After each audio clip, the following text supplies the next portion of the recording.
But our final topic of the day, Brandon, I know this one kind of hurts your heart a little bit. This concerns the Patriots. Um, they were the hottest team in the NFL going into last week. Had won 7 games in a row, and went into Indiana on Saturday night to face the Colts. And Mac Jones had a pretty good game. Completed about 57% of his passes. Threw for 299 yards, 2 touchdowns. The kind of one downfall in that game for him with the interceptions. He finished with 2 of those. Um, but even with that loss, the Patriots are still on top of the AFC East. So, Jen, what were your takeaways from that game? Um, it was a fun game to watch. Because just based off of everything that all the Mac Jones hype that we got from Brandon, all the essentially all the hype behind Mac Jones, and they're treating him almost like he's already an MVP, but he's just only a rookie, and it shows cracks in the Patriots defense, when it's stopping the runs and everything like that. So I think overall, it just um, showed that Belichick can be defeated, um, and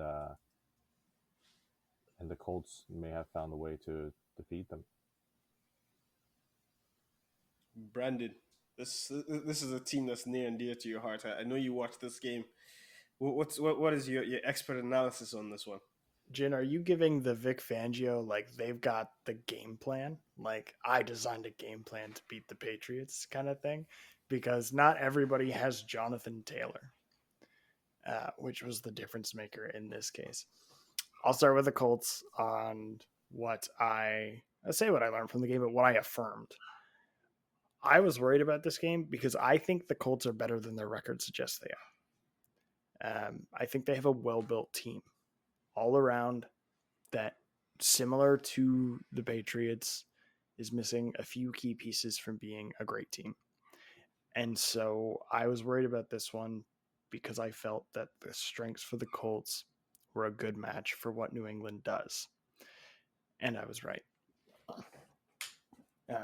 They're a well built team. Wentz threw, I think, for under 60 yards, and they still pulled out a win. Um, so I guess you could say they're built somewhat like the Browns, in which you could plug and play in that position and probably get similar results. But I do think Wentz is doing pretty well there. Early on in the game, I felt like it was over. I'm not going to lie. As soon as that punt return got blocked, or as soon as that punt got blocked for a touchdown, I figured this was it. I think if that didn't happen, we might have actually come out and won that game because that took the momentum away. Any momentum away that we had was gone there. And obviously, it blew out of the water from there. We had a big deficit to come back from. Switching over to the Patriots, this confirms what I've been saying all year about them. I think they're a playoff caliber team, but I don't think they're a Super Bowl caliber team. I'm here for Mac Jones, but exactly what I said when we did the trade deadline episode, where they don't have a key number one receiver. They do need a bit of depth in the back end on defense. I like what J.C. Jackson's doing. I like what Adrian Phillips is doing. Jalen Mills' experiment has failed. However you want to put it, the Jalen Mills experiment has failed. And so it just reaffirmed exactly what I've been saying about them all year, which is kind of good, but I wish they'd won that game. And you said they are on top of the AFC East right now. I wish they had won that game because now this game this weekend is essentially going to be the winner of the AFC East because the Patriots play the Bills. If the Bills win, they will have all of the tiebreakers. Plus, I'm assuming they're going to win out because then they play the Falcons and the Jets. If the Patriots win this game, they will hold the tiebreaker and there'll be a game up.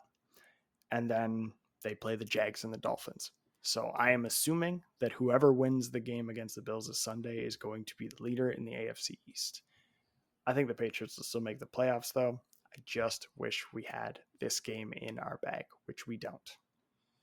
Yeah. I guess Jen, who do you have winning that game next week then?